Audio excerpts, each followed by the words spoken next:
Salut à toi, belle âme, et bienvenue dans le Kundalini Business Club. C'est le podcast qui fusionne stratégie entrepreneuriale et énergie subtile.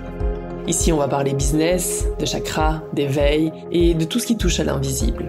Mon nom est Émilie, je suis coach et activatrice business et énergétique. Je suis aussi fondatrice du studio Kundalini Radiance. Ensemble, on va explorer comment créer une véritable expansion dans ta vie, dans ton business et dans chaque cellule de ton corps, avec audace et parfois à contre-courant. Alors installe-toi confortablement et c'est parti.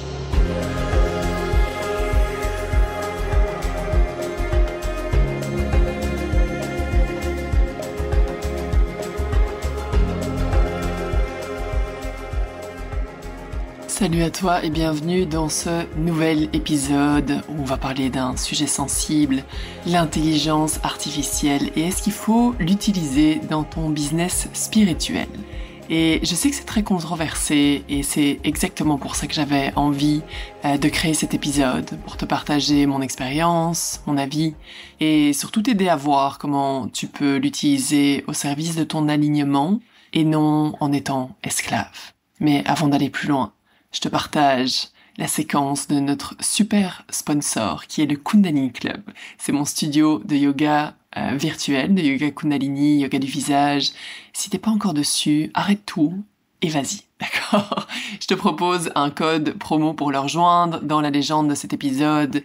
Et sincèrement, ce studio va changer ta vie. C'est tous les retours que je reçois constamment des femmes qui sont dessus depuis plus d'un an et demi maintenant. Et si tu sens du stress, si tu sens qu'il y a plus qui t'attend dans la vie, si tu sens que tu as besoin de réguler ton système nerveux, travailler sur tes peurs, tes croyances, ta digestion, name it, n'importe, d'accord? Le Kundalini est absolument exceptionnel. Donc, let's go, t'as accès à 7 jours gratuits pour tester. Ok, on replonge dans le sujet. La première chose que j'aimerais te dire ici, c'est que à chaque grande évolution, il y a eu des peurs. À chaque fois, d'accord?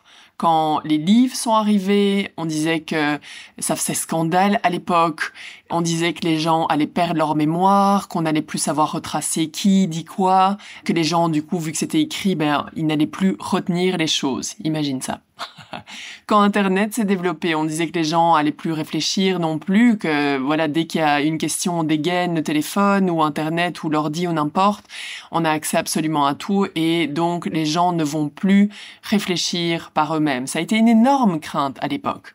Et aujourd'hui, avec l'intelligence artificielle, c'est sûr que on arrive encore à un prochain niveau et là, la crainte est que l'être humain devienne vraiment bête.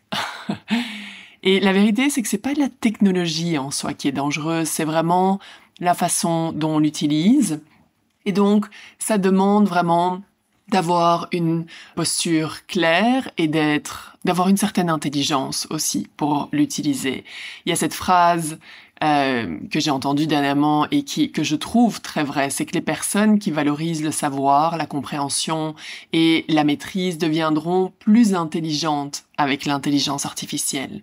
Et les autres risquent de devenir plus bêtes. Ceux qui ne valorisent pas le savoir et les connaissances vont devenir plus bêtes parce qu'ils vont utiliser ça comme béquille non-stop et après c'est sûr que ils n'arriveront pas à écrire, pas à formuler leurs pensées, tout ce genre de choses. Par contre, si pour toi c'est important d'apprendre, dans ce cas-là, tu peux vraiment demander à ChatGPT de t'apprendre des choses et de les mettre en pratique. Et c'est là où ça devient absolument magique. Ok, donc ça c'est la première chose. L'autre chose, c'est que ce que je vois souvent chez des entrepreneurs holistiques, et évidemment je te dirai à la fin de l'épisode, est-ce que je l'utilise, est-ce que je l'utilise pas, comment est-ce que je l'utilise, d'accord? Donc reste avec moi.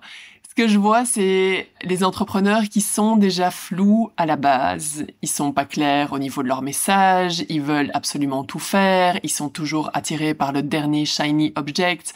Ils savent pas exactement qui est leur client idéal, la transformation qu'ils offrent, et là ils utilisent ChatGPT.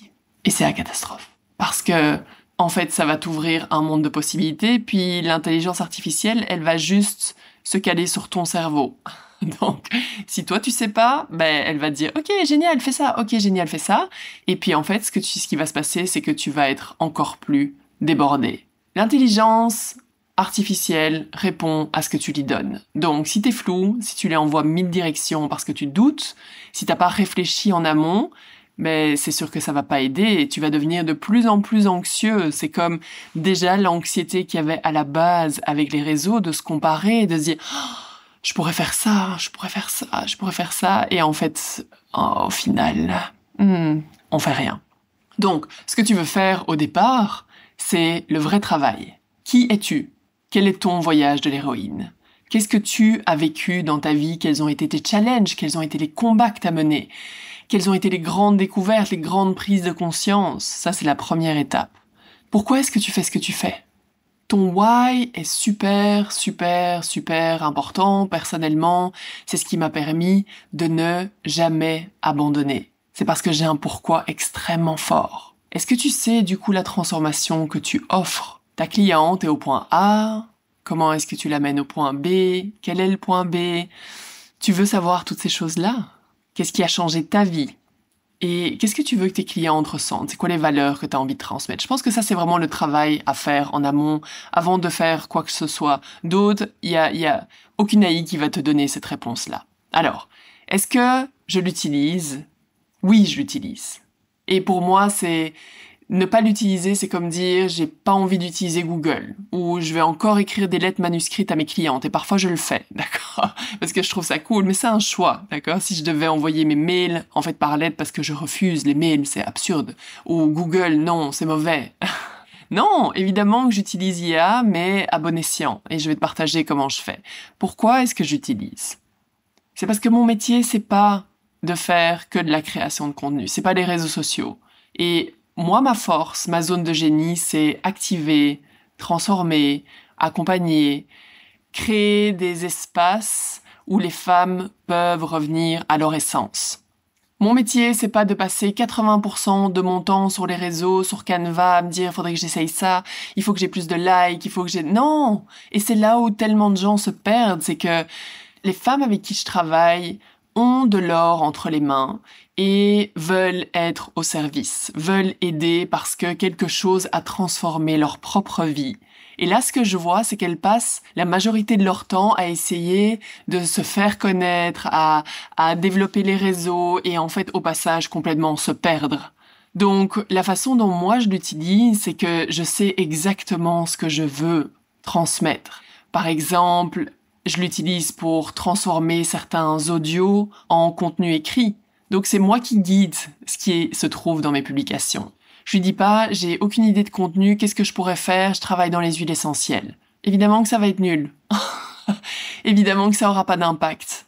Donc ça, tu veux vraiment guider ton contenu. Donc moi par exemple quand je marche, c'est à ce moment-là où j'ai le plus d'idées, où je suis en voiture, j'ai vraiment plein de choses qui arrivent.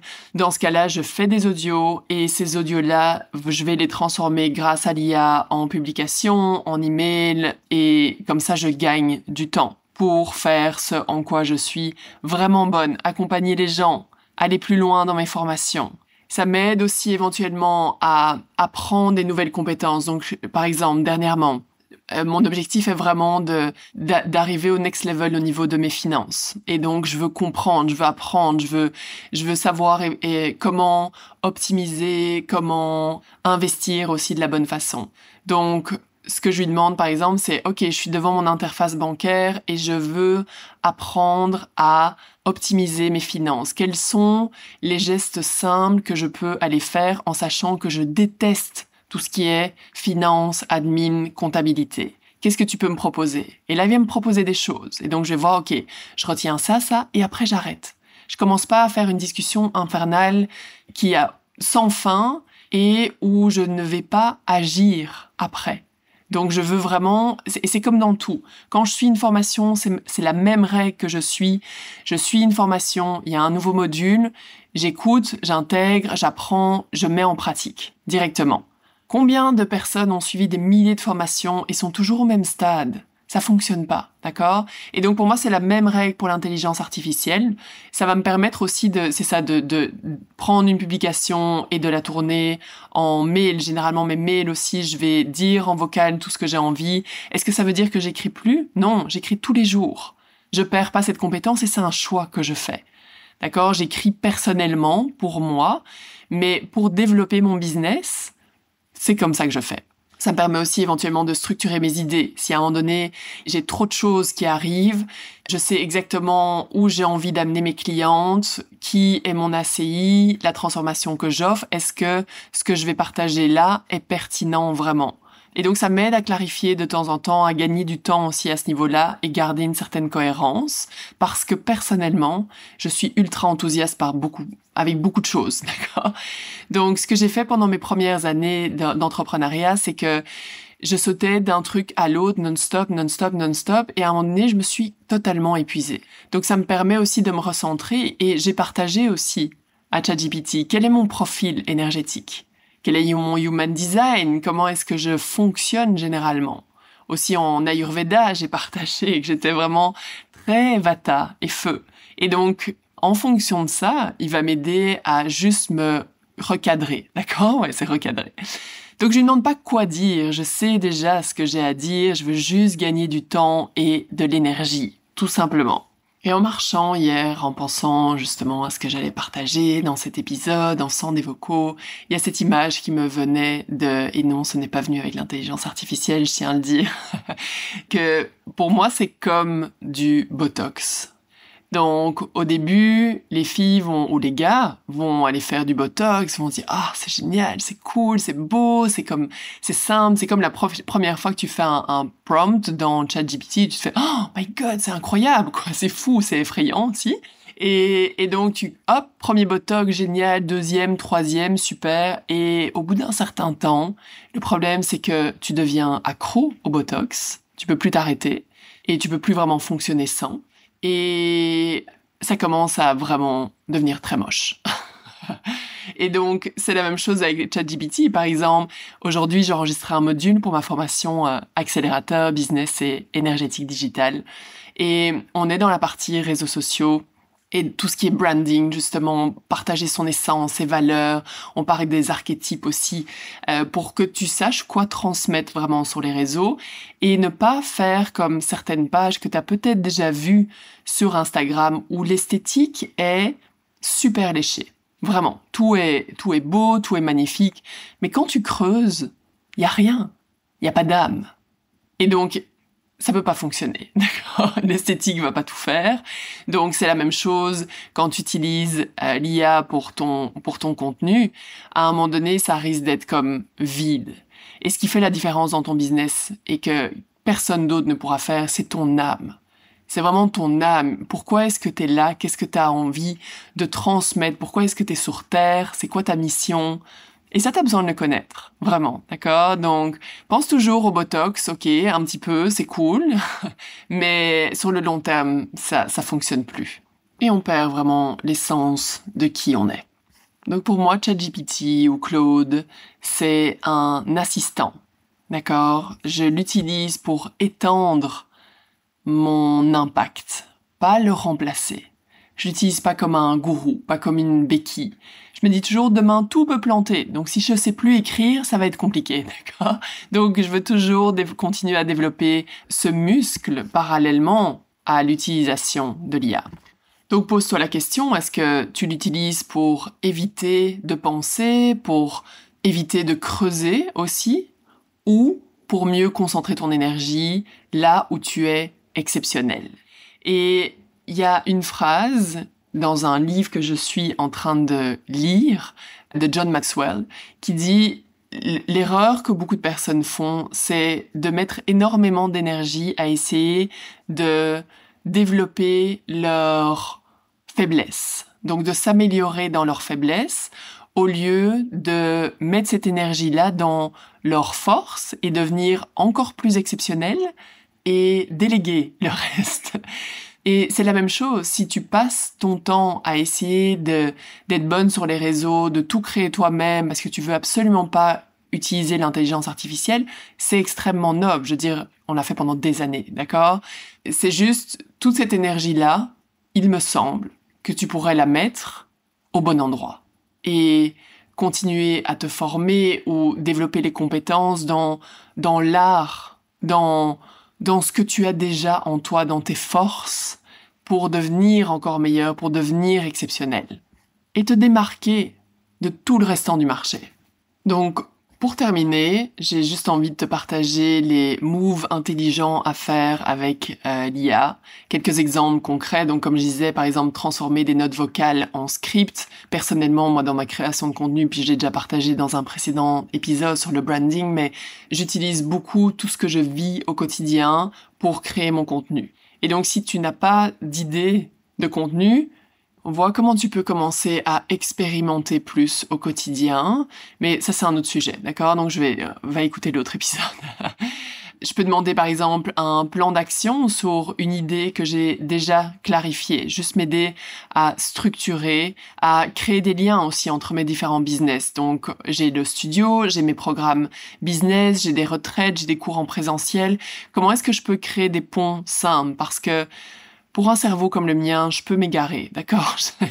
C'est vite fait de vraiment travailler extrêmement fort et mon objectif est de simplifier et de me dégager une majorité de temps pour apprendre des nouvelles compétences et vivre et être tout simplement. Donc, ça va m'aider aussi, par exemple, à créer des pages de vente qui vont être impactantes et structurer, par exemple, des idées de modules que j'ai pour m'assurer que ce soit vraiment très pertinent. Donc, je donne déjà tout et je lui demande de structurer, me proposer des améliorations. Mais je reste toujours connectée à mon essence et à ce que je veux dire. Donc, la première étape, c'est vraiment de faire le travail en profondeur. Et si tu sais pas comment faire, je te suggère vraiment de rejoindre la prochaine cohorte de l'accélérateur qui aura lieu à l'automne. Je vais te mettre une liste d'attente dans la légende parce que on voit tout de A à Z pour développer ton business en tant qu'entrepreneur holistique. Et une fois que tu as fait ce travail en profondeur, utilise l'IA comme un levier, pas comme une fuite. Parce que ta magie sera jamais remplaçable. Elle peut juste être amplifiée.